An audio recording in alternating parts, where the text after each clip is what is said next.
Kuha ako ng motor guys, tapos balikan na natin agad yun. So yun na guys, nung bali nakakuha na pala ako ng motor. Tara na dun. Kahit kailan talaga tong El Diablo na to pasaway. Parang gusto parang gustong maturuan ng leksyon. May araw din sa akin tong El Diablo na to. Masyadong makulit Kinakanti masyado ang FDC, hindi niya kilala Masupot naman sila. So yun na guys, balitaan ko na lang kayo kapag malapit na ako dun sa garahe nila. Malapit na tayo guys. Malapit na natin mapuntahan yung nila. Isang hideout nila. Dun pa lang nila tilatago yung mga sasakyan Tara, bawiin natin yung isang motor dun.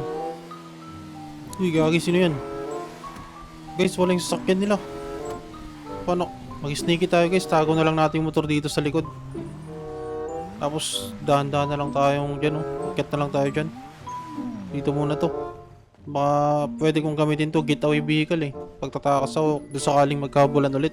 At mas mabilis na nga pala yung kinuha kong motor para hindi natin sure kung anong mangyayari dito. Tara, bilisan na lang natin. Dito guys, sneaking na lang tayo. Dahan-dahan na tayo dito kasi baka maring na tayo dito. Sana lasing ulit sila para mas madali natin makuha yun.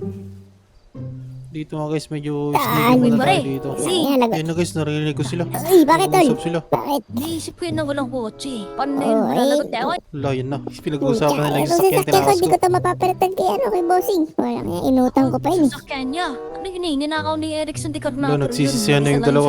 Bahala kayo dyan. Pagkalaman niya ito, kotse, Alam, baka tol, kung patayin siya niya yun. tayong dalawa. Ay, malamang tol, kaya kinakabahan na ako, kaya tinutulog ko na lang.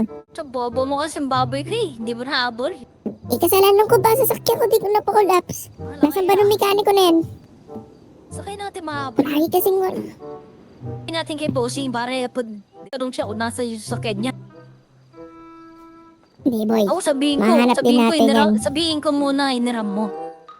Para di siya magdudusa. Dito tayo guys, sa taas tayo para makita natin sila. Ay, madam.